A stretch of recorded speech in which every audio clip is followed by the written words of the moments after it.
السلام علیکم ورحمۃ اللہ وبرکاتہ۔ گفتگو چل رہی تھی اس موضوع پر، عہد رسالت کے مریدین کا جذبہ اسلام۔ آج اس کی چوتھی قسط کا سلسلہ رہے گا۔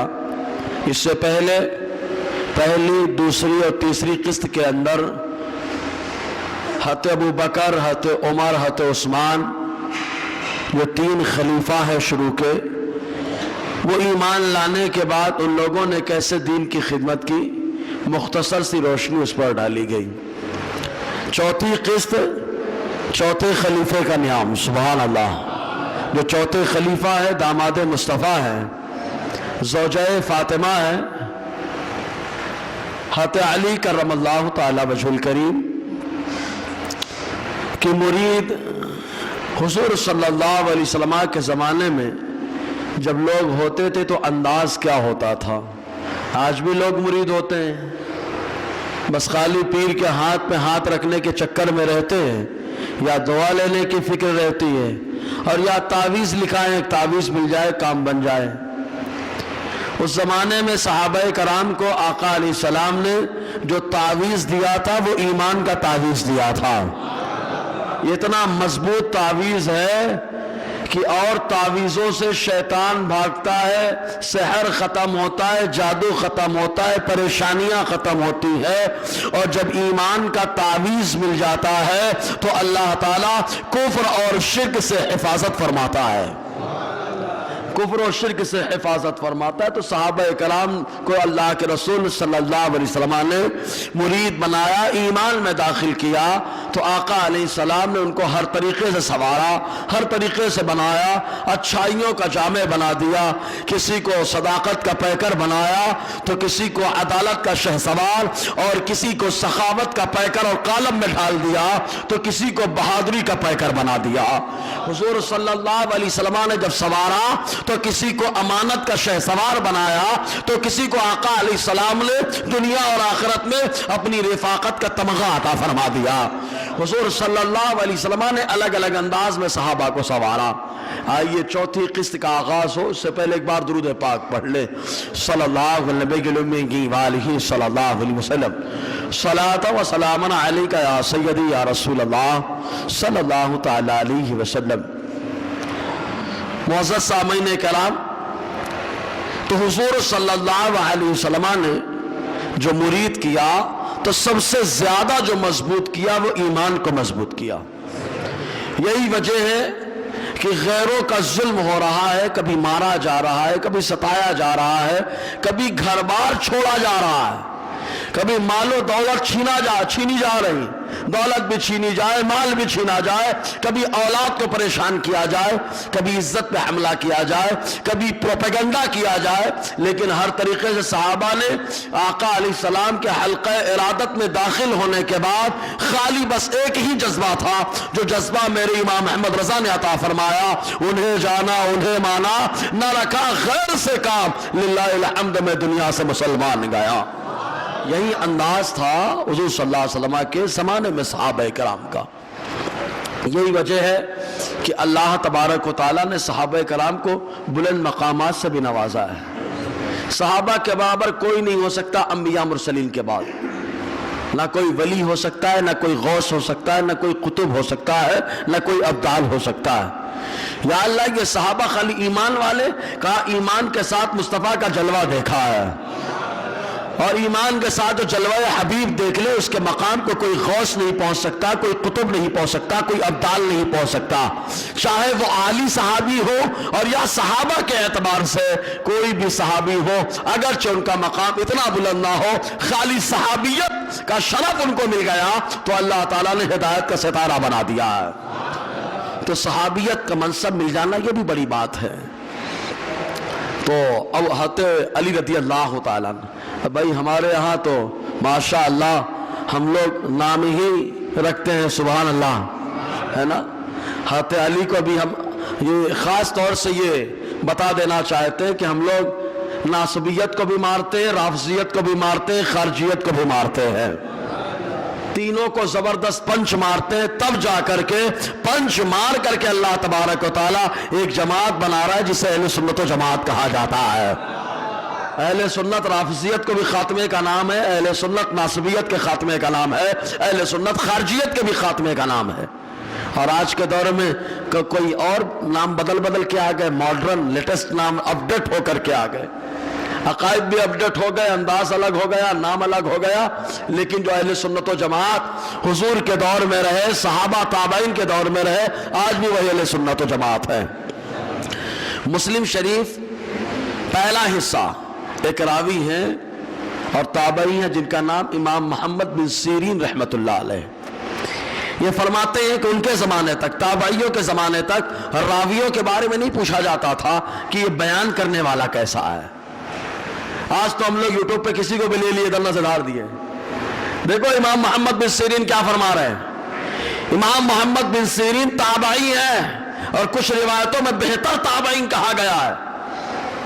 وہ فرماتے ہیں کہ پہلے راویوں کے بارے میں نہیں پوچھا جاتا تھا کیا بیان کر رہا ہے، کیا بیان کر رہا ہے، کون بیان کر رہا ہے، بس خالی آقا کی حدیث آ گئی، سبحان اللہ قبول کر لیا گیا۔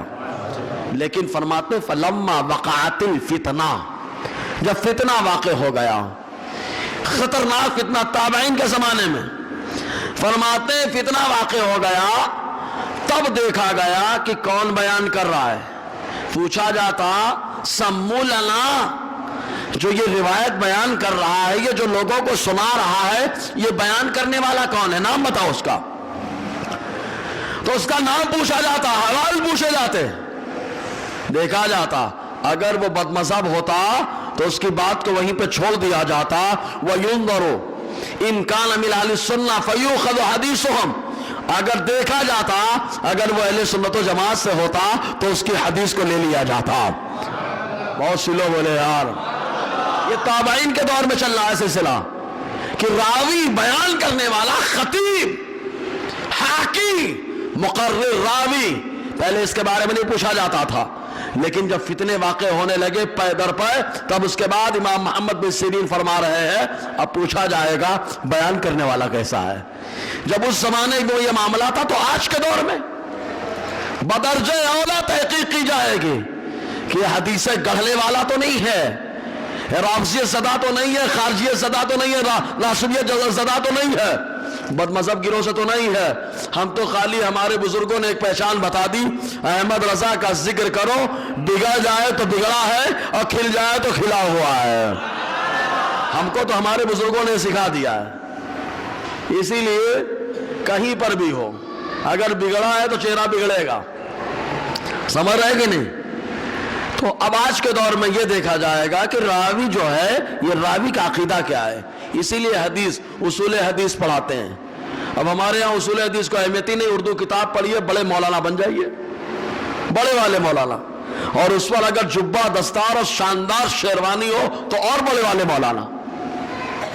جبہ دستار شیروانی سے کوئی مولانا نہیں ہوتا، اگر اس سے کوئی مولانا ہوتا تو وہاں پہ گیٹ کیپر جو ہوتا ہے وہ بھی شیروانی پہن کے بیٹھتا ہے، دیکھا ہوگا کہیں پہ آپ، وہ بھی امامہ باندھ کے بیٹھتا ہے، کیا مولانا ہو گیا وہ؟ نہیں پیارے، حضرت علی ہی کا قول سن لو، سبحان اللہ، حضرت علی کا ہی قول سنو۔ حضرت علی فرماتے باب العلم مولائے کائنات، فاتح خیبر شیر مرداں شاہ، کیا بات ہے، سبحان اللہ، شیر یزداں شاہ مرداں، انہی کی بات سن لو۔ کیا فرما رہے؟ لیس الجمال باسواب تزینونہا ان الجمال جمال العلم والادب۔ کیا فرما رہے کہ خوبصورتی وہ خوبصورتی نہیں جو ہمارے لباس ہم کو دیتے ہیں، اصل خوبصورتی تو علم و ادب کی خوبصورتی ہے۔ علم کا پتہ نہیں ہوتا، ادب کا پتہ نہیں ہوتا، جبہ دستار دیکھے بولے ٹھیک ہے مست ہے، اب تو میک اپ آ گیا ہے، جیسے پہلے بازاروں لوگوں کو سوارا جاتا تھا ویسے ادھر کے لوگ بھی سوارے جا رہے ہیں۔ سمجھ رہے نا، بات تھوڑی کڑوی ہے لیکن حقیقت ہے۔ کیوں نہ حق بولا جائے کہ اللہ تعالیٰ حضور تاج الشریعہ تو نہیں بنائے گا لیکن ان کے جیسا چہرہ تو بنا دے گا یار۔ حق بولا جائے، حق کی پہچان یہ کہ چہرہ کھل جاتا ہے، ورنہ بولتے بولتے آدمی حدیث پاک میں چہرے میں نور نہیں کالا پن آ جاتا ہے۔ تو حضرت علی رضی اللہ تعالیٰ، صحابہ کرام جب مرید ہوتے تو ان کا جذبہ کیا ہوتا رہا؟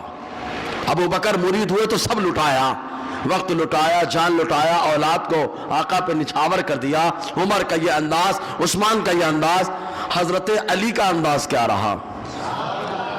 معلوم ہے آقا علیہ السلام کی پرورش حضور کے چچا ابو طالب نے کیا. تو ابو طالب جو حضرت علی رضی اللہ تعالیٰ عنہ کے والد ہیں، انہوں نے پرورش کی. تو آقا علیہ السلام نے ابو طالب سے یہ کہا کہ آپ کے کئی بچے ہیں، میں یہ چاہتا ہوں کہ علی کو بچپن ہی میں میرے حوالے کر دو تاکہ میں علی کی پرورش کروں. سبحان اللہ. سمجھ رہے نا، پرورش کس نے کی؟ آقا علیہ السلام نے بچپن ہی سے. اسی لیے حضور نے جیسے نبوت کا اعلان کیا اور نماز پڑھنی شروع کر دی، حضرت علی فرماتے پیر ہی کے دن اعلان ہوا، اور پیر کو اعلان اور معراج سے پہلے 2 ٹائم کی نمازیں پڑھی جاتی تھی. جمان التاج فی بیان الصلاۃ قبل المعراج، حالات کا رسالہ ہے. 2 ٹائم کی نمازیں پڑھی جاتی تھی.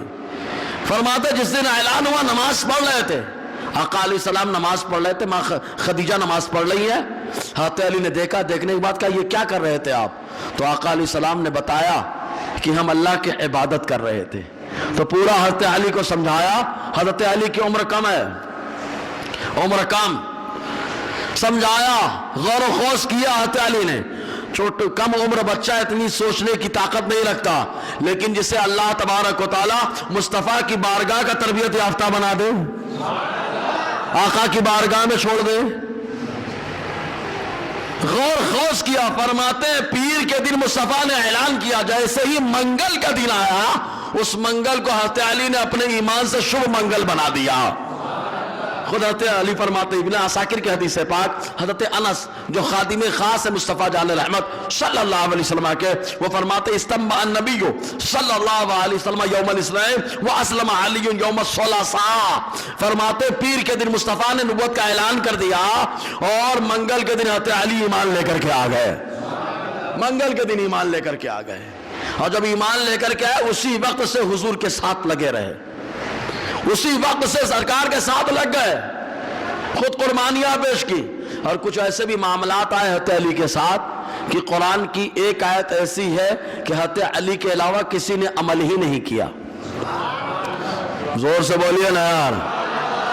اب آپ کہیں گے مولانا صاحب بہت بڑا دعویٰ ہے، ہم کہیں گے دعویٰ ہے دلیل بھی ہے.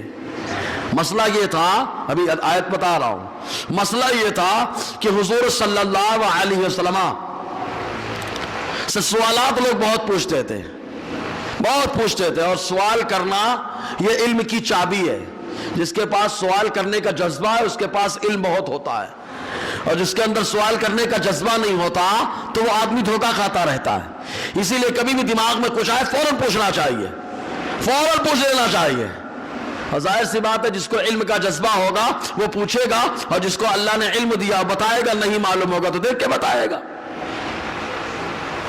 تو حضرت علی کرم اللہ وجہہ الکریم، آقا علیہ السلام سے لوگ پوچھتے تھے سوال، بار بار پوچھتے. تو اللہ تعالیٰ نے ایک آیت نازل فرمائی. وہ آیت کریمہ کیا ہے معلوم؟ سورہ مجادلہ کے اندر آیت نمبر 12 اللہ تعالیٰ فرماتا یا ایھا الذین آمنوا اذا ناجیتم الرسول فقدموا بین یدی نجواکم صدقہ ذلک خیر لکم واطہر فإن لم تجدوا فإن اللہ غفور رحیم. اللہ تعالیٰ نے فرمایا کہ میرے محبوب سے اگر بات کرنی ہے تو پہلے صدقہ کرو پھر آ کے بات کرو. پہلے صدقہ کرو پھر آ کر کے بات کرو. پہلے صدقہ ہوگا اس کے بعد بات کرنے کا موقع ملے گا.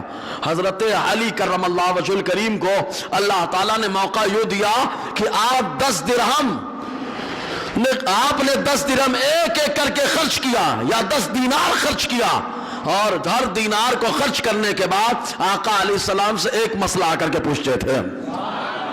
10 دینار یا 10 درہم خرچ کیا، 10 مسئلے پوچھے، اور فوراً اللہ تعالیٰ نے یہ حکم ختم فرما دیا. زور سے بولیے نا یار.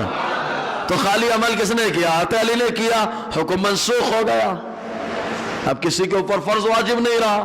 تو حضرت علی نے عمل کیا، حکم منسوخ ہوا. لیکن آج بھی الحمدللہ کچھ دیوانے ہیں جو سرکار کی بارگاہ میں کچھ اگر عرض کرنا چاہتے ہیں، اللہ کی بارگاہ میں جانا چاہتے ہیں، تو بھی وہ صدقہ خیرات کر کے آتے ہیں. سبحان اللہ. کہا کیسے؟ کہا یہ دیکھو دعا کرنی ہے تو غریبوں یا لوگوں کو کھلانے کے لیے، کیونکہ کھانا کھلانا یہ افضل صدقہ ہے. کچھ نہ کچھ تبرک سامنے لے آتے ہیں. بہت سلو ہے یار. یہ جو تبرک سامنے لاتے ہیں غریبوں, کسی کو غریب کو یا امیر کو کھانا کھلانا مطلق صدقہ ہے, چاہے امیر کو کھلاؤ چاہے غریب کو کھلاؤ. ہاں زکوٰۃ کا مال یہ الگ بات ہے کہ غریب کو کھلانا ہے, ورنہ کھانا کھلانا صدقہ ہے, صدقہ نافلہ کہلاتا ہے. آقا علیہ السلام سے پوچھا گیا کون سا عمل افضل ہے؟ حضور صلی اللہ علیہ وسلم نے فرمایا اطعام الطعام, لوگوں کو کھانا کھلانا. بہت سلو ہے یار. ہاں کچھ لوگوں کی عادت ہوتی کھلا کے خوش رہتے ہیں اور کچھ کھا کے خوش رہتے ہیں. الحمدللہ اللہ تعالیٰ نے سنیوں کو کھلانے والا بنایا ہے. کھلانے والا بنایا, ورنہ کھلانے کی جب باری آتی ہے وہ فتویٰ ٹھوکتا ہے کہ حرام کر رہے ہیں تم, نیاز حرام ہے. لیکن جب کھانے کی باری آتی ہے تو نالائق معلوم نہیں منہ دھویا ہے کہ نہیں آ کے کھا رہا ہے, پھر بیٹھتا ہے برابر پھول لگاتا ہے بریانی بنی آ جا. ہم نے خود آنکھوں سے دیکھا ہے اپنے یہاں. کھلانے کی باری ہے تو سنیوں کو اللہ نے یہ جذبہ دیا ہے کہ سنی لٹاتا ہے اپنے آقاؤں کے نام پر, ہے نا, سنی لٹاتا ہے آقاؤں کے نام پر. تو یہ بھی اسی وجہ سے ہے کہ لٹا کر کے کھلا کر کے صدقہ کر کے آیا اور دعا کر رہا ہے. صدقہ پریشانی کو دور کرتا ہے, اللہ کے غضب کو دور کرتا ہے, اور دعا کرے گا اللہ دعا قبول فرما لے گا یار. سمجھا نا, وجہ یہ ہے صرف بس. تو حضرت علی رضی اللہ عنہ دیکھو مسئلہ پوچھنے کے لیے. اب اگر پیر صاحب اپنے مرید سے بتا دیں کہ اگر تم مجھ سے بات کرنا چاہتے ہو تو میری مسجد کے لیے کام کر دو, تم مجھ سے کام کرنا چاہتے ہو مدرسے کا میں کام کر دو, تم مجھ سے بات کرنا چاہتے ہو تو پہلے نماز پڑھ لو, تم مجھ سے بات کرنا چاہتے ہو روزہ رکھ کر کے آؤ. کتنے مرید ہیں جتنے کریں گے, کتنے کریں گے. لیکن الحمدللہ سرکار کے معاملات ایسے رہے کہ ایسا مرید مصطفیٰ نے بنایا کہ لب ہلے صحابہ کرام کے تمام کاروبار شروع ہو جا رہے ہیں یار. مصطفیٰ نے کہہ دیا خرچ کرنے کا جذبہ آ گیا, خالی کہہ دیا خرچ کرو. حضرت عثمان غنی 3 بار کھڑے ہیں, حضرت علی رضی اللہ تعالیٰ عنہ. یہ بھی آقا علیہ السلام کے لیے لوگ تو جو ہے مال خرچ کر رہے ہیں, وقت خرچ کر رہے ہیں. حضرت علی نے تو اپنی اولاد مصطفیٰ کی راہ میں پیش کر دیا ہے یار, اپنی اولاد کو پیش کر دیا دین کی راہ میں. حضرت علی رضی اللہ تعالیٰ خرچ کرنے کی جب بات آئی, کیونکہ اللہ تعالیٰ نے کیا فرمایا, بر کس کو کہتے ہیں, مقبول نیکی کو کہتے ہیں. اللہ تعالیٰ فرما رہا ہے لن تنالوا البر حتی تنفقوا مما تحبون, جب تک تم محبوب ترین چیز کو نہیں خرچ کرو گے مقبول نیکی نہیں ملے گی. اب آدمی سے پوچھا جائے تم کو پیارا کیا ہے, بولے وقت میرا بہت پیارا ہے. حالانکہ آدمی ہوٹل پہ بیٹھا چائے پیتا ہے امرتی کھاتا ہے, لیکن بڑا پیارا وقت ہے اس کا, بیچارے چھٹی نہیں ہے, اس کو چھٹی ہی نہیں ہے بیچارے کو. 2 رکعت ایسے پڑھ کے بھاگتا ہے پوچھو مت. یہی وہ نوجوان ہے جو 3 گھنٹہ جا کے سنیما میں دیتا ہے, یہی وہ نوجوان ہے جو ہوٹل پہ بیٹھ کے گھنٹوں باتیں کرتا رہتا ہے, لیکن مسجد میں پوری نماز پڑھنے کا وقت ہی نہیں بیچارے کے پاس. مصروف ہے بیچارہ, بڑا مصروف آدمی ہے. اتنا مصروف ہے کہ روزے میں جا کے بولے گا 3 گھنٹہ سنیما میں دیتا تھا لیکن 1 گھنٹہ مسجد میں نہیں دے پا رہا تھا. یہ برابر جا کے بولے گا, پھر جا کے بولنا ٹھیک ہے اللہ کی بارگاہ میں. تو یہ جذبہ, تو لوگ کہیں گے میرے پاس وقت بڑا اہم ہے. کہا نہیں, اگر پیسہ ملے تو. پھر بولے یار پیسہ وقت سے بھی اہم پیسہ ہے, 8 گھنٹے دے کر کے میں پیسہ کما رہا ہوں. تو کہا وقت پیارا ہے, وقت سے پیارا پیسہ ہے. کہا حضرات اگر بیٹا بیمار ہو گیا تھا, کہا پیسہ لگا دوں گا. کہا پیسے سے زیادہ پیارا کون ہے بیٹا, پیسے سے زیادہ پیارا کون ہے بیٹا. ارے بیٹا اتنا پیارا ہوتا ہے کہ باپ اپنے جان کی بازی لگا دیتا ہے, اپنی جان سے بھی زیادہ اہمیت دیتا ہے. واہ علی رضی اللہ تعالیٰ, آپ کی کیا شان ہے. لوگوں نے, سب نے, صحابہ نے اپنے اپنے حساب سے لگایا, لیکن آپ نے نوجوانوں کے سردار کو مصطفیٰ کے نام پہ دین کے لیے لگا دیا ہے. کیسا خرچ کرنے کا جذبہ ہے. اور آج ہمارے یہاں تو سوال ہوتا ہے دین کے لیے لگائیں گے, کمائے گا کیا, کھائے گا کیا. الحمدللہ سب سے اچھا ہم کھاتے ہیں اور سب سے اچھا ہم کماتے ہیں. ممبر سے بول رہا ہوں, بس خالی نیت اچھی کر لو. اللہ معلوم ایک حدیث سنا رہا, ایمان مضبوط ہونا چاہیے. ورنہ ہمارے یہاں تو بولتے ڈائریکٹ خیر النساء میں نکاح نہیں جانا چاہیے, اگر ہوا گواہ تو میں صفائی نہیں کروائی ہوں. میں مت کرو, مت لا نکاح. الحمدللہ ہماری سنیت تمہارے سر پہ بھی چڑھ کے بول رہی ہے یار.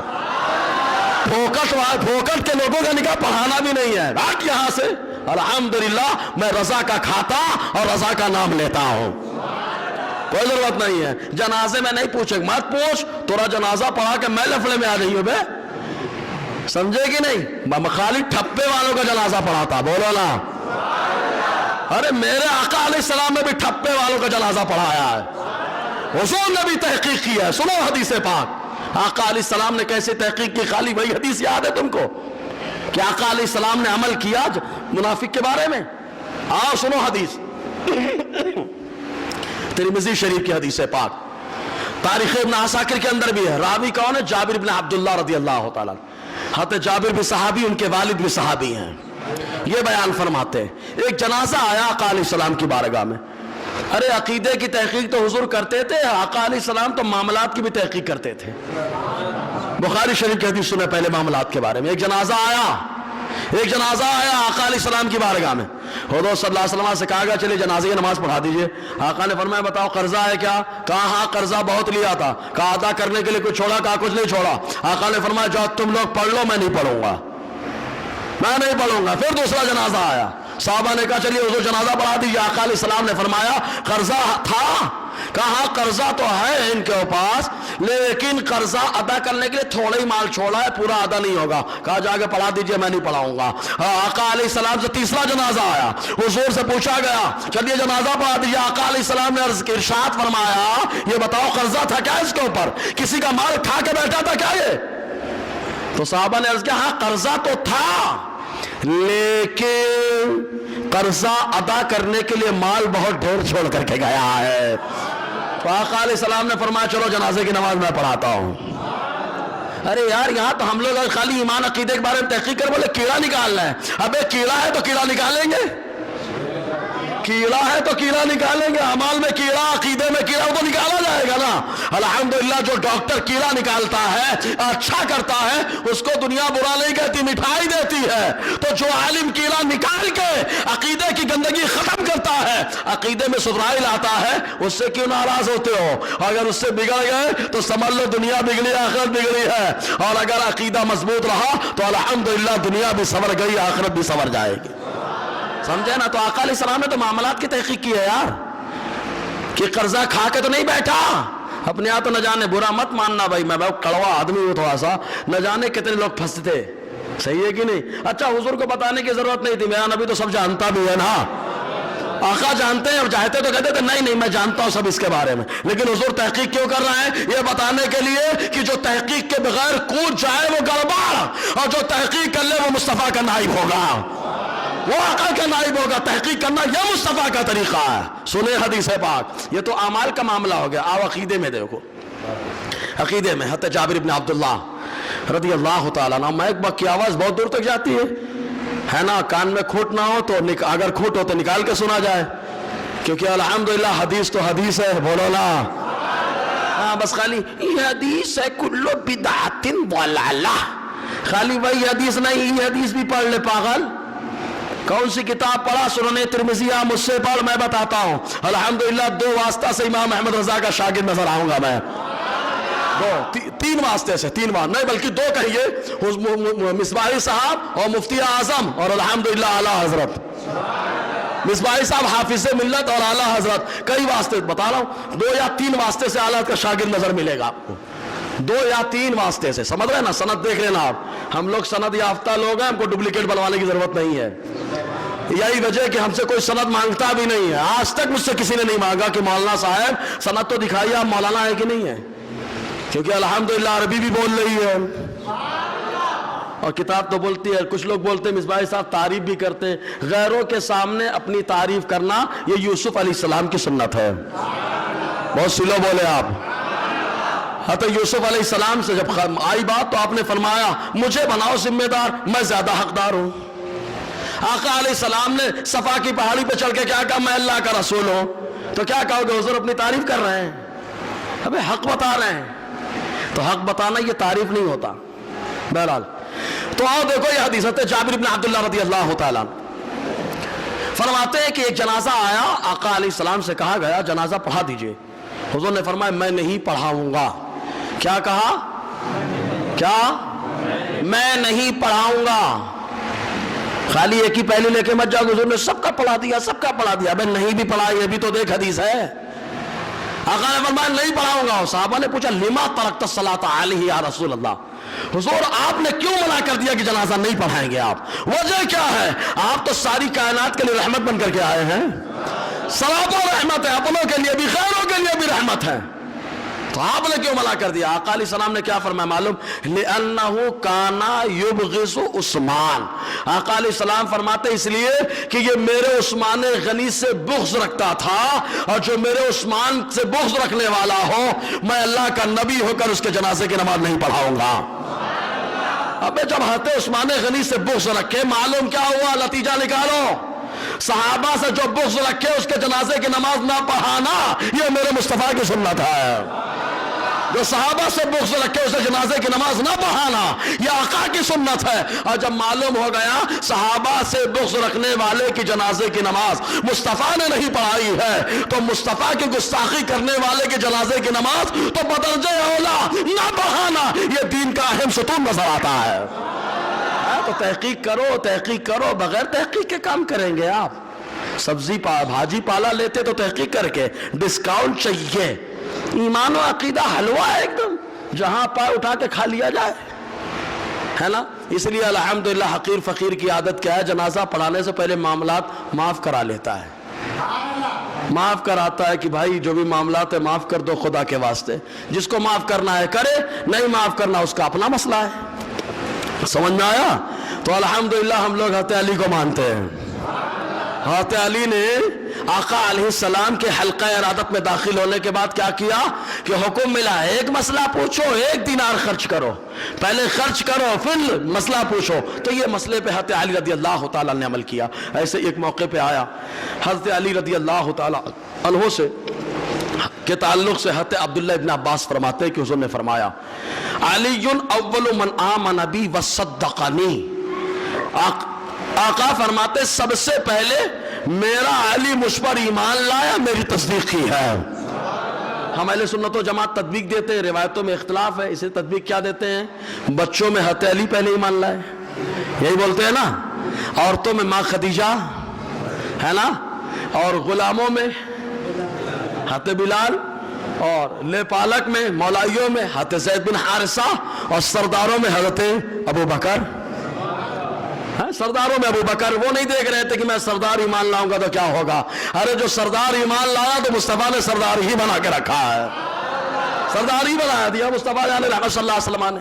جی تو آقا علیہ السلام فرماتے سب سے پہلے میرا علی مجھ پہ ایمان لایا اور میری تصدیق کی. یہی وجہ ہے کہ آقا علیہ السلام نے ایک موقع پہ بڑا پیارا جملہ ارشاد فرمایا. سلمان فارسی فرماتے ہیں, اور یہ سلمان فارسی کون ہے معلوم؟ یہ آقا علیہ السلام کے اہل بیت میں ہے. آپ کہیں گے تو فارس سے اہل بیت سے ہو گئے, یہ تو فارس کے رہنے والے تھے, ان کے باپ دادا تو دوسری نسل سے ہیں, یہ حضور کے اہل بیت کیسے ہو جائیں گے؟ ہم کہیں گے ویسے ہی ہو جائیں گے جیسے آقا علیہ السلام نے زمین کے حصے کو جنت کی کیاری بنا دیا ہے. کہا کیسے؟ کہا مصطفیٰ نے کہہ دیا اللہ نے جنت کی کیاری بنا دیا, تو ویسے ہی آقا نے فرمایا سلمان سنو, اللہ تعالیٰ نے تم کو ہماری اہل بیت میں بنایا ہے. تو آقا علیہ السلام نے حضرت سلمان کو اہل بیت میں رکھا ہے. اہل بیت کے بارے میں ایک بات سن لیجئے. اہل بیت کے بارے میں سبائے سنابل شریف کے اندر 3 طرح کے بتائے گئے: اصل اہل بیت, داخل اہل بیت, لاحق اہل بیت. اصل اہل بیت آقا علیہ السلام کی ازواج مطہرات, قرآن نے کہا ہے. اصل اہل بیت آقا علیہ السلام کی 4 شہزادیاں, بہت سلو بولتے ہیں یار, 4 شہزادیاں. اصل اہل بیت آقا علیہ السلام کے 3 شہزادے, یہ اصل اہل بیت ہے. کہا داخل اہل بیت, کہا داخل اہل بیت میں مولائے کائنات, داخل اہل بیت میں امام حسن, داخل اہل بیت میں امام حسین. اصل اہل بیت میں 3 ازواج مطہرات, شہزادیاں, شہزادے. داخل اہل بیت کے اندر 3 حضرت علی, حسنین کریمین. اور کہا لاحق اہل بیت, کہا لاحق اہل بیت میں آقا علیہ السلام کے تمام غلام اور متبعین جن کو اللہ تعالیٰ نے مصطفیٰ کا خادم بنایا, سب لاحق اہل بیت ہیں. جیسے ابو بکر کو فرمایا وہ لاحق اہل بیت, سلمان کو فرمایا لاحق اہل بیت. سمجھ میں آیا؟ عبداللہ ابن مسعود سے کہا یہ سب لاحق اہل بیت ہیں. سمجھ میں آیا؟ اگر آیا تو بول دینا یار. تو حضرت علی رضی اللہ تعالیٰ عنہ کے بارے میں آقا علیہ السلام نے فرمایا. اچھا ایک چیز اور, یہ پاگل لوگ جو بیان کرتے کبھی کبھی سمجھ میں نہیں آتا, حضرت علی کی اولاد ہیں, بولے نسل جو ہے ماں سے تھوڑی نہیں چلتی ہے, ابا سے چلتی ہے, تو حضور کے بیٹے کیسے ہو جائیں گے حضرت فاطمہ کی اولاد؟ اب یہ حدیث تو بتا ہی رہا ہوں, اس سے پہلے بھی ایک جواب دے چکا ہوں میں. کیا اگر یہی معاملہ ہے تو حضرت عیسیٰ کے والد کا نام کسی کو معلوم ہے؟ بولو معلوم ہے؟ کہا قیامت تک نہیں معلوم ہو سکتا, بلکہ بعد میں بھی نہیں معلوم ہو سکتا. کیوں؟ اس لیے کہ حضرت عیسیٰ علیہ السلام کو اللہ نے بغیر باپ کے پیدا فرمایا ہے. بغیر باپ کے پیدا فرمایا تو نسل کہاں سے آ گئی؟ بنی اسرائیل سے کیسے ہو گیا؟ بنی اسرائیل سے کیسے ہو گیا؟ نسل تو باپ سے چلتی ہے نا, اب باپ تو ہے ہی نہیں, تو بنی اسرائیل سے کیسے ہو گئے؟ کہا اللہ تبارک و تعالیٰ نے حضرت مریم کی یہ شان بیان فرمائی کہ ان سے اللہ تعالیٰ نے نسل کو چلا دیا. تو کہا حضرت مریم کی شان بیان کرنے کے لیے اللہ نے ان سے نسل کو چلایا. کہا ایسے ہی مصطفیٰ جان رحمت کی شہزادی حضرت فاطمہ کی شان بیان کرنے کے لیے اللہ تعالیٰ نے حضرت فاطمہ سے نسل کو جاری فرما دیا ہے. ہاں, اگر یہاں اعتراض کرو گے تو وہاں جواب دینا پڑے گا, جو وہاں جواب دو گے وہ یہاں جواب آئے گا. سمجھ میں آیا؟ اور مسجد ایک حدیث میں تو ہے ہی ہے کہ آقا علیہ السلام نے خود فرمایا, حضرت عباس بیٹھے ہوئے تھے مسجد نبوی کے اندر, حضور صلی اللہ علیہ وسلم حضرت علی آئے تو حضور نے اپنی چادر پہ بٹھا لیا عزت کے ساتھ. جیسے ہی بٹھایا تو حضور کے چچا عباس نے کہا, یہ تاریخ ابن عساکر کی ہے, کوئی حوالہ مانگے گا میں دے دوں گا, ٹینشن مت لینا آپ. تو حضور صلی اللہ علیہ وسلم نے ان کو بٹھا لیا. حضور کے چچا عباس نے کہا آپ علی سے بڑی محبت کرتے ہیں؟ حضور نے فرمایا ہاں. کہا وجہ صرف یہ ہے کہ ان اللہ جعل ذریۃ کل نبی فی صلبہ وجعل ذریتی فی صلب علی بن ابی طالب. آقا فرماتے اس لیے کہ اللہ تعالیٰ نے ہر نبی کی نسل کو, ذریت کو ان کی پشتوں میں رکھا, اور میری ذریت کو اللہ تعالیٰ نے علی کی پشت میں رکھ دیا ہے. میری ذریت کو علی کی پشت میں رکھ دیا, آقا علیہ السلام نے فرمایا ہے. اب یہ حدیث سنیں, ایمان تازہ ہوگا. حضرت علی کی قربانی کیا زبردست قبول ہو رہی رب کی بارگاہ میں. تاریخ ابن عساکر کی حدیث, راوی رئیس المفسرین حضرت عبداللہ ابن عباس رضی اللہ تعالی عنہما, یہ فرماتے ہیں کہ حضور نے ام سلمہ رضی اللہ تعالی عنہا سے فرمایا ان علی لحمہ من لحمہ ودمہ من لحمی ودمہ من دمی. آقا علیہ السلام نے فرمایا اے ام سلمہ سنو, علی کا گوشت میرا گوشت ہے, علی کا خون میرا خون ہے. بہت سلو بولتے ہیں یار. علی کا گوشت نبی کا گوشت, علی کا خون نبی کا خون. کلیئر ہو گیا؟ بہت سلو بولے یار, کلیئر ہوگا. اور یہ دیکھو عظمت بتانے کے لیے, خالی کیا بتانے کے لیے؟ عظمت اور شان بتانے کے لیے. سمجھ رہے کہ نہیں آپ؟ جی ایسے ہی حضور صلی اللہ علیہ وسلم نے قریش کے, تمام قریش کے لوگوں کو جمع کیا, خاندان کے لوگ. یہ آج جب نازل ہوئی وَأَنذِرْ عَشِيرَتَكَ الْأَقْرَبِينَ, اے محبوب صلی اللہ علیہ وسلم اپنے قریبی رشتہ داروں کو جمع کر کے ڈرائیے, قریبی رشتہ داروں کو. تو حضور صلی اللہ علیہ وسلم نے تمام لوگوں کو جمع کیا, قریش کے لوگوں کو, اور جمع کرنے کے بعد سب سے گفتگو فرمائی. تو اس وقت آقا علیہ السلام کے پاس لوگوں کی امانتیں بہت رہتی تھی. کیوں؟ اس لیے کہ اللہ تعالیٰ نے ہمارے نبی کو امانت دار بنایا ہے. یہ عرب کے لوگ بھی کہتے تھے صادق ہیں, امین ہیں, سچے ہیں. تو امانتیں بہت ہوتی تھی. ہجرت کی رات حضور نے کیا تھا نا, علی آنا بعد میں امانتیں دے کر کے آنا. تو یہ امانتیں کس کی تھی؟ یہ کس کی امانتیں تھیں؟ کہا قریش کے لوگ اور مکہ کے لوگوں کو کسی پہ بھروسہ نہیں جمتا تھا. اگر وہ امانت رکھنا چاہتے تھے تو مصطفیٰ جان رحمت کی بارگاہ میں رکھا کرتے تھے, حضور کی بارگاہ میں اپنی امانتیں پیش کرتے تھے. تو آقا علیہ السلام نے خاندان کے تمام لوگوں کو جمع کیا, اور جمع کرنے کے بعد آقا علیہ السلام نے امانتوں کے تعلق سے گفتگو کی. تو حضور نے اس وقت فرمایا لا یؤدی احد عنی دین الا علی. آقا علیہ السلام نے فرمایا امانتیں تو ہیں, لیکن جس سے میں نے قرض لیا ہے ضرورتان, جب ضرورت پڑے گی تو وہ قرض میرا علی ادا کرے گا. خاندان کے تمام لوگوں کے سامنے آقا گفتگو فرما رہے ہیں کہ میرا علی میرا قرض ادا کرے گا. حضور صلی اللہ علیہ وسلم نے فرمایا. ایسے ہی ایک حدیث پاک میں آیا حضرت جابر رضی, اچھا قرض ادا کرے گا, آقا علیہ السلام نے بتایا. اب یہیں سے معلوم ہوا کہ اولاد کا معاملہ کیا ہوتا ہے کہ قرض پہلے ادا کرے ابا کا انتقال ہو تو. لیکن ہمارے ہاں اب دیکھنا جا کے ترتیب کا جو معاملہ ہے کہ پراپرٹی کا معاملہ کیسے آئے گا، کیا آئے گا، تو پہلے کفن دفن کا معاملہ رہتا ہے. ایک نمبر پہ کیا رہتا ہے؟ کفن دفن سنت کے مطابق ان کے مال سے کیا جائے. دوسرے نمبر پہ کیا ہے معلوم؟ قرض کی ادائیگی. پھر مال بچا تو وصیت نافذ کی جائے. پھر مال بچا تو چوتھے نمبر پہ بٹوارا ہے. لیکن ہمارے یہاں بٹوارا ایک نمبر پہ آ گیا، باقی سب 2 نمبر پہ ہیں. جبکہ پہلے نمبر پہ کفن دفن ہے. سنت کے مطابق کفن ہونا چاہیے، سنت کے مطابق دفن بھی ہونا چاہیے. تدفین کا معاملہ تو ایسا ہے کہ ہم لوگ چھوڑ دیے دوسرے کے اوپر. خود کریے خود، اور سنت کے مطابق سیکھیے کیسے کرنا ہے کیسے نہیں، ورنہ قبر بھی ایسی کھودیں گے کہ بس توپ دیں گے اٹھا کے. اس میں ایسی کھودتے ہیں کہ پوری قبر میں آدمی آتا بھی نہیں، توڑ موڑ کے دبا دیا جاتا ہے اس میں، اور بولنے والا کوئی ہے نہیں، جو بولے گا اس کو دبا دیا جائے گا. لیکن الحمدللہ سرکار کی سنت غالب تھی، غالب رہے گی. ہاں، سرکار کی سنت جب غالب رہے گی تو اہل سنت غالب تھے، غالب رہیں گے. کہا تعداد تو کم ہے، تعداد سے کچھ نہیں ہوتا. 313 تھے، غالب تھے کہ نہیں تھے؟ زور سے بولیے ہو یار. تعداد سے غلبہ نہیں آتا، ایمان سے غلبہ آتا ہے. سمجھ رہے ہیں آپ؟ جی. تو حضرت علی کے بارے میں آقا علیہ السلام نے فرمایا کہ میرا قرض یہ ادا کرے گا. اب اگر پیر صاحب کے اوپر کچھ مسئلہ آ جائے تو ہمارے یہاں تو بہرحال پیر صاحب کے لیے بہت سارے لوگ کرتے ہیں، لیکن ایسا پیر جو اللہ تک پہنچانے والا ہوگا، آپ دیکھنا اپنا کام کم کراتا ہے، دین کا کام زیادہ کراتا ہے نا. ارے دیکھو نا مرشد کو یار، لوگ ادھر ادھر کرتے رہے، میرے مرشد نے ایک زبردست جامعہ بنا دیا یار.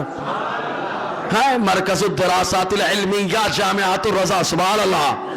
مریدوں سے کام لیا تو یہ کام لیا کہ اگر کبھی بھی دعا ہو کہ اے اللہ جن لوگوں نے مدرسہ بنایا تو جتنے لوگوں نے پیسہ دیا سب کو اللہ تعالیٰ اس دعا کی برکتیں عطا فرمائے گا یار. تو سب کو شامل کر، یہ کام ہوتا ہے، یہ اصل ہے. جی. ایسے ہی آقا علیہ السلام نے حضرت علی رضی اللہ تعالیٰ عنہ کی عظمت کو اجاگر کرتے ہوئے ایک مرتبہ ارشاد فرمایا. حضرت جابر فرماتے ہیں، ابن عساکر 42واں حصہ صفحہ 59 کی حدیث ہے، کہتے ہیں حضور نے فرمایا مکتوب علی باب الجنہ، جنت کے دروازے پہ لکھا ہے. کہاں لکھا ہے؟ کون سے، کس کے دروازے پہ؟ جنت کے دروازے پہ. جس کا نام لکھا ہے اس کی، سمجھ رہے ہیں آپ؟ ہاں، جس کا نام لکھ گیا جنت کے دروازے پہ لکھا ہے کیا؟ لا الہ الا اللہ محمد الرسول اللہ لکھا ہے. آگے کیا لکھا ہے؟ اخو علی اخو رسول اللہ قبل ان یخلق السماوات والارض بألف عام. اللہ کے علاوہ کوئی لائق عبادت نہیں، مصطفیٰ اللہ کے پیغمبر ہیں، اور اللہ تعالیٰ نے علی کو مصطفیٰ کا بھائی بنا دیا ہے. اور یہ کب لکھا گیا معلوم؟ آسمان و زمین کی تخلیق سے 2000 سال پہلے، 2000 سال پہلے یہ اعلان ہو رہا ہے نا. اب اگر ہم لوگ کہیں بیان کریں تو بولے رسول بڑا کر دیا. ارے بابا، اللہ تعالیٰ جنت میں اپنے محبوب کا نام بتا رہا ہے اور محبوب کے گھر والوں کا نام بتا رہا ہے. جب جنت میں بتائیں گے تو معلوم کلیئر ہو گیا، جو جنتی مسجد ہوگی وہاں بھی یہی کام ہوگا. کہا جنتی مسجد دوسری مسجد بھی ہوتی ہے کیا؟ پھر ہم بتائیں گے مسجد زرار کے بارے میں پڑھیے آپ لوگ. کون سی مسجد؟ سب لوگ بولیے تو. مسجد زرار. کیا؟ سب لوگ بولیے ایک آواز میں، اتنی زور سے بولیے کہ باہر والا مطالعہ کرنے پہ مجبور ہو جائے. مسجد زرار پڑھیے اس کے بارے میں. یہ تو یہودیوں کی طرح ہے کہ 2 پیسے والوں نے زنا کر لیا تو بچنے کے لیے آقا کی بارگاہ میں آ گئے کہ کوئی مسئلہ پوچھا جائے، کیونکہ یہودیت میں بھی کیا ہے، شادی شدہ ہیں تو ان کو رجم کر دیا جائے، پتھر مار مار کے مار دیا جاتا تھا. اور اسلام میں بھی یہی قانون ہے. عبداللہ ابن سلام یہودیوں کے بڑے عالم، اسلام کے بڑے عالم، حضور کے پاس موجود ہے. آ گئے یہودی اور آنے کے بعد مسئلہ پوچھ رہا، حضور نے فرمایا لاؤ تورات منگائی اور فرمایا پڑھو یہ آیت. پڑھنے لگے تو جہاں پہ رجم و سنسار پتھر مارنے کا حکم تھا انگلی رکھ لی ہے وہاں پہ. آگے پیچھے پڑھنا اس کو چھپا دیا، آگے پیچھے پڑھنا اس کو چھپا دیا. عبداللہ ابن سلام نے کہا اللہ کے بندے ہٹا ہاتھ. جیسے ہی ہاتھ ہٹایا تو اس کے نیچے پتھر مارنے کا حکم نظر آیا. تو یہودیوں نے ایک بتایا ایک چھپایا، ایک بتایا ایک چھپایا. اب ظاہر سی بات ہے جو یہودی نسل ہوگا وہ بھی ایک بتائے گا ایک چھپائے گا، اور جو عبداللہ ابن سلام کا غلام ہوگا وہ تمام آیتوں کو پڑھ پڑھ کے بیان فرمائے گا. یار تو ہم لوگ چھپاتے نہیں ہیں کیونکہ ہم لوگ یہودی ہے ہی نہیں، نہ یہودی نسل ہے، الحمدللہ ہم اصل میں مصطفیٰ کے غلام تھے، غلام ہیں، اور انشاءاللہ غلامیت میں اللہ موت عطا فرمائے گا. سمجھ رہے نا؟ تو مسجد زرار کے بارے میں جا کے پڑھیے، پھر یہ پڑھ لو گے ڈاؤٹ، بہت سارے ڈاؤٹ ختم ہو جائیں گے، یہ بھی ٹوپی وہ بھی ٹوپی سب ختم ہو جائے گا. جی تو آقا علیہ السلام نے کیا فرمایا؟ جنت کے دروازے پہ لکھا. مزید یہ آقا کیا فرماتے معلوم سنیں. آقا علیہ السلام نے فرمایا، حضرت جابر سے روایت ہے، کان اب عرفہ، عرفہ کے میدان میں تھے آقا علیہ السلام. حضرت علی نے حضور کی طرف چہرہ کیا تو حضور نے فرمایا، علی میرے قریب آؤ اور سنو، 5 اپنی چیزیں میرے 5 کے اندر رکھ دو. آقا علیہ السلام نے فرمایا، سنو، خلقت انا وانت من شجرہ، اے علی اللہ نے تمہیں اور مجھے ایک ہی درخت سے پیدا فرمایا ہے. اب ظاہر سی بات ہے، قریش پورا وہی شجرہ، وہی خاندان، تو اللہ حضرت عبد المطلب انہی سے پیدا فرمایا. تو حضور نے فرمایا، سنو علی، مجھے اور تمہیں اللہ نے ایک ہی درخت سے پیدا فرمایا، لیکن انا اصلها وانت فرعها، میں اس جڑ کی اصل ہوں، آپ اس کی شاخ ہیں. اوپر کا جو حصہ ہوتا ہے اس کو فرع کہا جاتا ہے، نیچے کے جو مضبوط حصہ ہوتا ہے اس کو اصل کہا جاتا ہے. تو حضور نے فرمایا، میں اصل ہوں، تم فرع ہو. اور آگے آقا فرماتے، والحسن والحسین اغصانها، اور حسن و حسین کو اللہ تعالیٰ نے اس کی ٹہنی بنا دیا ہے. اللہ نے مجھے اور تمہیں ایک ہی درخت سے پیدا فرمایا، اور اس درخت کی اصل میں، فرع تم، اور اس کی ٹہنیاں اللہ تعالیٰ نے حسنین کریمین کو بنا دیا ہے، اس کی ٹہنیاں بنا دیا. اس کے بعد آقا فرماتے، من تعلق بغصن منها ادخلہ اللہ الجنہ، جو کسی ایک ٹہنی سے منسلک ہو گیا اللہ تعالیٰ اس کا داخلہ جنت میں فرمائے گا. ہاں ہم سب سے پوچھئے، ہم لوگ برابر بتائیں گے ہمارا شجرہ آتے امام حسین سے جا کے ملتا ہے. آپ کہیں گے نسب کا نہیں بابا، بیعت کا، بولو نا، بیعت کا شجرہ جا کر کے ملتا ہے. سمجھ میں آیا؟ حضرت امام حسین سے جا کے ملتا ہے، حضرت امام حسن سے جا کے ملتا ہے. جی اب ایک بات اور، ہمارے یہاں مرید ہو جاتے ہیں لوگ تو پیر صاحب کے ساتھ رہنے میں کمال سمجھتے ہیں، پیر صاحب کے ساتھ رہیں گے تو ہی مزہ ملے گا. پیر صاحب کا مشن 2 نمبر پہ، پیر صاحب کا کام 2 نمبر پہ. پیر صاحب کے ساتھ رہنے کا، پیر صاحب آ جائے تو جوتی ایسے چپکا کے رکھنے کا پوچھئے مت، ساری برکت میرے اندر آ گئی. پیر صاحب گئے جناب غائب، ایسے غائب ہوتے برا مت ماننا جیسے گدے کے سر سے سینگ غائب، جناب وہ دکھائی نہیں دیتے کسی کام میں. پیر صاحب آ گئے پھر دکھ گئے، جوتی پکڑ گئے ایسے. حضرات ایسا لگتا ہے سارا دین کا کام یہی کر رہا ہے، لیکن اصل مرید وہ ہوتا ہے جس کے بارے میں پیر صاحب جو حکم دے دے بغیر چوں چرا کے پیر کے حکم کو مان لے گئے. سمجھ رہے نا؟ آقا علیہ السلام نے ابو بکر کو، حضرت عمر کو حکم دیا، وہ اکیلے چلے گئے ہجرت کر کے، صحیح ہے نا مدینہ. حضرت عثمان کو حکم دیا، وہ حبشہ چلے گئے، حبشہ سے مدینے آئے، کوئی کچھ کلام نہیں کیا. اب باری آئی 2 کی، اول اور چوتھے کی.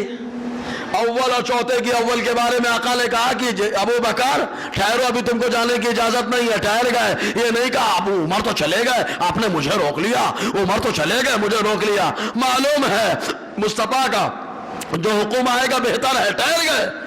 اس کے بعد دوپہر میں آئے، باہر نکالا تو کہا کیا حکم مل گیا؟ کہا اللہ نے جبرائیل کو بھیج کے حکم دے دیا ابو بکر کو ہجرت میں اپنے ساتھ لے کر کے جائیے. آپ ابو بکر نے مانا. اب حضرت علی یہ ناراض نہیں ہونے کہ ابو بکر کو آپ لے کے جا رہے ہیں، میں آپ کے گھر میں رہتا، آپ کا داماد ہوں، مجھے چھوڑ کے جا رہے ہیں. حضرت علی نے یہ نہیں کہا. آقا علیہ السلام نے کہا فرمایا علی تم میرے بستر پہ رہنا. سبحان اللہ. حضرت علی کو بستر پہ رکھ دیا، فرمایا علی امانتیں دے کر کے آ جانا، امانتیں دے کر کے آ جانا. جو ساری امانتیں تھیں، انہوں نے کوئی شکوہ نہیں کیا کہ مجھے ساتھ میں نہیں لے جا رہے ہو، مجھے ساتھ میں لے کر کے چلو. معلوم ہے کہ میرا نبی وہ دیکھتا ہے جو کوئی نہیں دیکھ پاتا ہے. اس میں بھی آقا علیہ السلام کی سب حکمتیں رہیں کہ بستر پہ لٹایا حضرت علی کو اور فرمایا کوئی بال باقا نہیں کرے گا. حدیث پاک میں آیا، حضرت علی فرماتے ہیں حضور نے امرانی ان اقیم بعدہ حتی اودیا ودائع کانت عندہ للناس. حضور نے مجھے حکم دیا کہ میں ٹھہر جاؤں مکے میں، حضور کے بعد آؤں ان امانتوں کو دے کر کے جو امانتیں حضور کے پاس لوگوں کی تھیں. کیوں لوگ دیتے تھے؟ وَإِنَّمَا كَانَ يُسَمَّى الْأَمِينَ، کیونکہ آقا علیہ السلام کو امانت دار کہا کرتے تھے لوگ. حضور امانت دار ہیں، وعدے کے سچے ہیں، اس لیے امانتیں لا کر کے رکھتے تھے. آج امانت دے دو، 2 مہینے کے بعد جاؤ، بھول جائے گا وہ.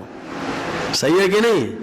جہاں دینے کی بات آتی ہے انسان کا حافظہ کمزور ہو جاتا ہے، لینے کی بات آتی ہے تو برابر یاد رہتا ہے۔ صحیح ہے کہ نہیں؟ اتنا چاوٹ ہو گیا، لیکن یاد رکھو آپ بھول جاؤ گے، کرامن کاتبین نہیں بھولتے، یہ برابر لکھیں گے۔ آدمی کے اعضاء نہیں بولیں گے، روضے محشر منہ پہ مہر، ہاتھ بولیں گے، پاؤں بولیں گے۔ یاسین شریف میں اللہ فرماتا ہے ہاتھ بولے گا، پاؤں بولیں گے کہ اس نے اس کا کھایا، اس نے کم آ رہا، اس نے اس کو ذلیل کیا، اس نے اس کی عزت پہ حملہ کیا، اس نے اس کے خلاف فتنہ پھیلایا۔ روضے محشر سب ہاتھ پاؤں گواہی دیں گے۔ الحمدللہ اللہ تعالیٰ نے ہمارے نبی کو امانت دار بنایا ہے، اور اس کی گواہی کفار بھی دیتے تھے، اس لیے امانتیں حضور کے پاس رکھ دیے۔ فرماتے فَأَقَمْتُ الصَّلَاةَ، میں 3 دن ٹھہرا رہا، کوئی میں نے ضد نہیں کی۔ فرماتے سب کی امانتیں دے چکا، اور دینے کے بعد میں چل پڑا اکیلے۔ فرماتے مدینے کے کنارے قبیلہ تھا، قبیلہ بنو عمرو بن عوف، حضور وہی ٹھہرے تھے، پہلا جمعہ بھی وہی پڑھا گیا۔ بہت سلو ہے یار، پہلا جمعہ بھی وہی پڑھا گیا۔ سعد ابن زرارہ رضی اللہ تعالیٰ عنہ، پہلا جمعہ پڑھا جا رہا ہے وہاں پہ، اور یہ جمعہ بھی الحمدللہ ایسا جمعہ کی تاریخ ساز انقلابی جمعہ۔ معلوم یہ ہوا کہ اللہ تبارک و تعالیٰ غلبہ ظاہر فرماتا ہے مسلمانوں کا جمعہ کے ذریعے سے، مسلمانوں کا غلبہ ظاہر فرماتا ہے، اور اسی لیے مسلمانوں کو جمعہ میں جمع ہونے کا حکم ہے۔ جی اسی لیے پہلے بتایا گیا تھا جمعہ چھوڑنے والا منافق ہوگا۔ جمعہ چھوڑنے والا کیا ہوگا؟ کیوں؟ اس سے اسلام کی شان شوکت ظاہر ہوتی ہے نا، اور جس سے شان شوکت ظاہر ہو اس کی خلاف ورزی کرنے والا کون ہوگا؟ اسلام کا مخالف ہوگا، اسی لیے جمعہ چھوڑنے والا یہ کہلاتا تھا۔ سمرانت غور کریے کہ آپ اسلام کی شان اور شوکت کے خلاف جا رہے ہیں کیا؟ جمعہ نماز یہ اسلام کی پہچان ہے، اسلام کی شان۔ فرماتے حضور وہی ٹھہرے تھے، آتے علی رضی اللہ تعالیٰ فرماتے میں وہی پہنچ گیا، آقا علیہ السلام نے مجھے کلثوم ابن حدم کے گھر میں ٹھہرایا، اور خود اللہ کے نبی صلی اللہ علیہ وسلم اسی گھر میں ٹھہرے ہوئے تھے، ہے نا؟ آقا علیہ السلام نے اسی گھر میں بٹھا لیا، اسی گھر میں ٹھہرایا۔ جی تو حضرت علی رضی اللہ تعالیٰ، ایک موقع آیا حضرت عبداللہ ابن عباس نے حضرت علی سے کہا، کیا کہا معلوم؟ لعلی اربع خصال لیس لأحد من غیری، فرماتے 4 خوبیاں حضرت علی کی ایسی ہیں کہ کسی اور کے اندر پائی نہیں جاتی۔ بہت سلو ہے یار، ہم غدیری نعرہ تو نہیں لگا سکتے، لیکن حدیثی نعرہ برابر لگا رہے ہیں یار، ہے نا؟ غدیری نعرہ غدیری والے لگاتے ہیں، الحمدللہ ہم حدیث والے سنت والے ہیں، سنیوں کا نعرہ لگائیں گے، سبحان اللہ، ہے نا؟ ٹھیک ہے۔ تو حضرت علی کے اندر کتنی خوبیاں؟ 4 خوبیاں ایسی۔ ایک صحابی حضور کے گھر والے، وہ فرماتے ہیں کہ وہ خوبی کسی اور کے اندر نہیں ہے۔ نمبر 1 فرماتے اول عرب سلم عن نبی صلی اللہ علیہ وسلم، پہلے ایسے عربی شخص ہیں جنہوں نے مصطفیٰ کے ساتھ نماز ادا کی ہے، پہلے ایسے عربی شخص ہیں حضور کے ساتھ انہوں نے نماز ادا کی ہے۔ نمبر 1۔ دوسری وَهُوَ الَّذِي كَانَ لِوَاؤُهُ مَعَهُ فِي كُلِّ زَحَافٍ، ہر جنگ میں آقا علیہ السلام نے اپنا جھنڈا حضرت علی کے ہاتھ میں تھمایا ہے۔ معلوم ہے ایک موقع آیا کہ صحابہ کرام نے پوچھا بھی حضور سے، اے اللہ کے نبی صلی اللہ علیہ وسلم، دنیا میں آپ نے ہر جنگ میں حضرت علی کو جھنڈا دیا، آخرت میں آپ کا جھنڈا کس کے ہاتھ میں ہوگا؟ میرے نبی نے فرمایا دنیا میں جس کے ہاتھ میں نے دیا، آخرت میں اسی کے ہاتھ میں میرا جھنڈا ہوگا۔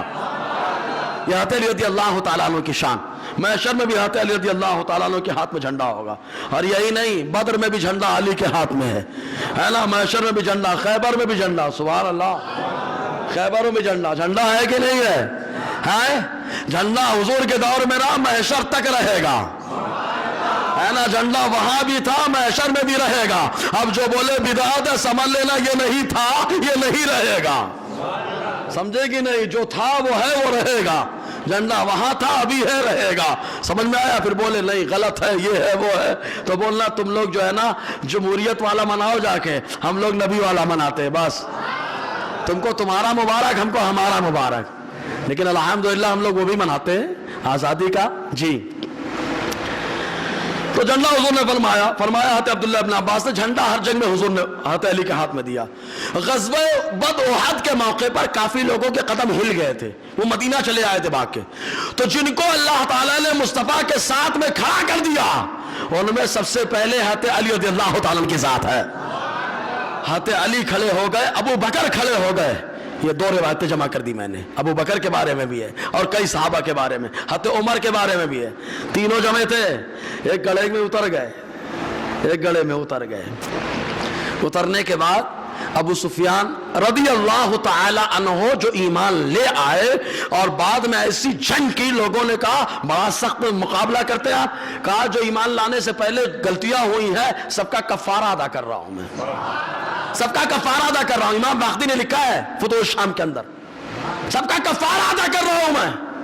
وہ ایمان نہیں لائے تھے اس وقت، بڑے سخت مخالف تھے. احد کے میدان میں آئے، باہر آنے کے بعد کہا آقا علیہ السلام کا نام لے کے زندہ ہیں.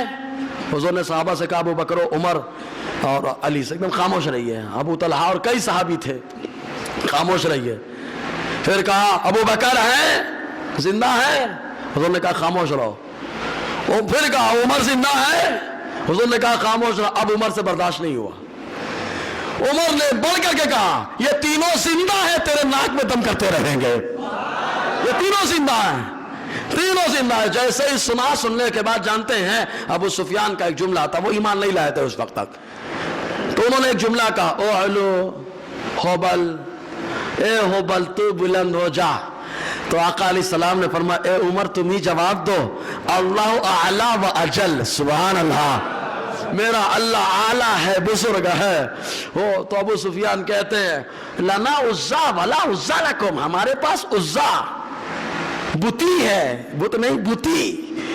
سمجھے کہ نہیں؟ عورتوں میں جو ہو تو اس کو کیا بولیں گے؟ بت میں مؤنث بتی، تو بتی ہے، بت عزا ہمارے پاس ہے، تمہارے پاس نہیں ہے. آقا نے فرمایا کہہ دو عمر لانا اللہ مولا ولا مولا لکم، تمہارا کوئی مددگار نہیں، ہمارا مددگار ہمارا اللہ ہے، ہمارا مددگار ہمارا اللہ. آقا علیہ السلام نے کہلوایا. جی تو وہاں پر ایسے ہی حضرت علی کے بارے فرماتے وَهُوَ الَّذِي غَسَّلَهُ، یہ وہ ہے جنہوں نے حضور کو غسل دیا ہے، آقا علیہ السلام کو غسل دیا ہے، نہلایا ہے. حضور کی وصیت تھی گھر والے نہلائے، تو حضرت علی نہلائے. مدارج النبوہ میں شیخ عبدالحق محدث دہلوی نے فرمایا کہ پلکوں میں پانی جمع ہوا تھا اور ناف کے کناروں میں پانی جمع ہوا تھا. حضرت علی نے دیکھا تو مارے محبت کے اس کو اپنی زبان سے چاٹ لیا، اور جب چاٹا تو مدارج النبوہ کے اندر شیخ صاحب فرما رہے ہیں، شیخ عبدالحق محدث دہلوی فرماتے جب حضرت علی نے چاٹا تو فرماتے آج جو میرے اندر اللہ نے علم دیا ہے، حافظہ دیا ہے، اسی پانی کے قطروں کی وجہ سے اللہ نے علم عطا فرمایا ہے. اور فرماتے آگے یہ نہلایا، اس کے بعد وَأَدْخَلَهُ قَبْرَهُ، اور حضرت علی نے حضور کو قبر میں اتارا. سبحان اللہ. اب یہاں پر ایک روایت اور سن لیں، حضرت علی نے جب اتارا تو کان حضور کے ہونٹ ہل رہے تھے. آخری دیدار ہے مصطفیٰ کا، آخری دیدار دنیاوی اعتبار سے، ورنہ تو دیوانے بار بار کرتے ہیں یار، ہے آخری دیدار. حضور کے ہونٹ ہل رہے تھے. حضرت علی فرماتے کان لگایا گیا، سنا گیا تو آقا فرما رہے رب حبلی امتی. سمجھے نا؟ تو یہ وہ مقام.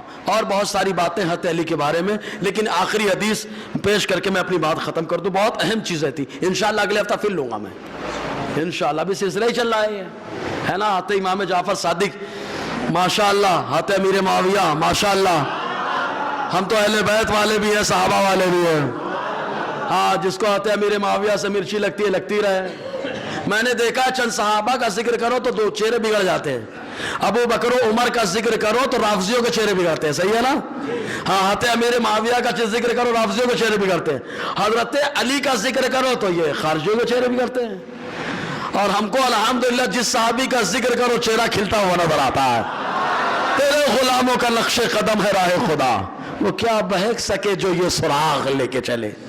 اور ابھی امام احمد رضا کا نام لو تو سبھی مرچی لگتی ہے یار، کیونکہ احمد رضا نام ہے اہل بیت کے ماننے کا، امام احمد رضا نام ہے صحابہ کی عظمت کا، امام احمد رضا نام ہے سادات کی عظمت کا، امام احمد رضا نام ہے عقائد اہل سنت کا. تو اس لیے امام احمد رضا ہضم نہیں ہو رہے تو ان کا ہاضمہ کمزور ہے. بابا کوئی مسئلہ نہیں ہے، میدا کمزور ہو گیا ہے. سمجھ میں آیا؟ جی آخری حدیث تو حضرت علی کے ماننے والے دو طرح کے لوگ ملیں گے. حدیث سن لیں، ابن عساکر 42واں حصہ صفحہ 293. حضرت علی کے بارے میں آقا نے فرمایا علی تمہاری مثال حضرت عیسیٰ کی طرح ہے. تمہاری مثال حضرت عیسیٰ کی طرح ہے. حضرت عیسیٰ سے ابغضتہ الیہود، حضرت عیسیٰ سے یہودیوں نے نفرت کی تو ان پہ ان کی والدہ پہ الزام لگا دیا، ذلیل کرنے کی کوشش کی. وَأَحَبَّتُهُ النَّصَارَى، اور نصرانیوں نے محبت کی تو خدا بنا دیا، معاذ اللہ، خدا کا بیٹا بنا دیا۔ دونوں گروہ ہلاک ہوئے کہ نہیں ہلاک ہوئے؟ تو حضور نے فرمایا علی تمہاری مثال اسی طرح ہے، ایک نفرت میں برباد ہو گیا، ایک محبت میں برباد ہو گیا۔ الحمدللہ ایمان والا حضرت عیسیٰ کو نہ اللہ کا بیٹا کہتا ہے، نہ اللہ کہتا ہے، اور نہ ان کی ماں پہ الزام لگاتا ہے، بلکہ یہی کہتا ہے حضرت عیسیٰ کو اللہ نے بغیر باپ کے پیدا فرمایا اور اپنا نبی اور پیغمبر بنایا ہے۔ یہی معاملہ ہے۔ تو اب ایسے دو طرح سے حضرت علی کے بارے میں آ گئے، ایک رافضی آ گیا، ایک خارجی آ گیا۔ رافضی نے تو خدا بنا دیا ہے، ویڈیوز موجود ہیں، صحیح ہے نا، علی وہ جن کو خدا سجدہ کرے، ویڈیوز ہیں، ویڈیوز موجود ہیں یوٹیوب وغیرہ پہ، علی وہ جن کو خدا سجدہ کرے، بولو معاذ اللہ۔ اتنا بڑھایا پوچھو مت، اور کچھ ایسے بھی آ گئے کہ علی نے شرک کر دیا، خارجی لوگوں نے، تو دونوں برباد ہو گئے۔ الحمدللہ سنی کل بھی آباد تھا، آج بھی قیامت تک رہے گا، کیونکہ حضرت علی کو داماد مصطفیٰ مانتا ہے، چوتھا خلیفہ مانتا ہے، مصطفیٰ کا صحابی مانتا ہے، فاتح خیبر مانتا ہے، اور مصطفیٰ نے انہیں مولا بنایا یہ بھی مانتا ہے نا۔ تو رافضی بھی گیا، خرجی بھی گیا۔ بہرحال بہت ساری باتیں ہیں، انشاءاللہ اگلے ہفتے رہیں گی۔ اللہ تعالیٰ کہنے سننے زیادہ عمل کی توفیق عطا فرمائے۔ سوال آیا ہے، باپی لوگ بتائیے، وقت زیادہ ہو چکا ہے، آپ لوگ جیسے بولے۔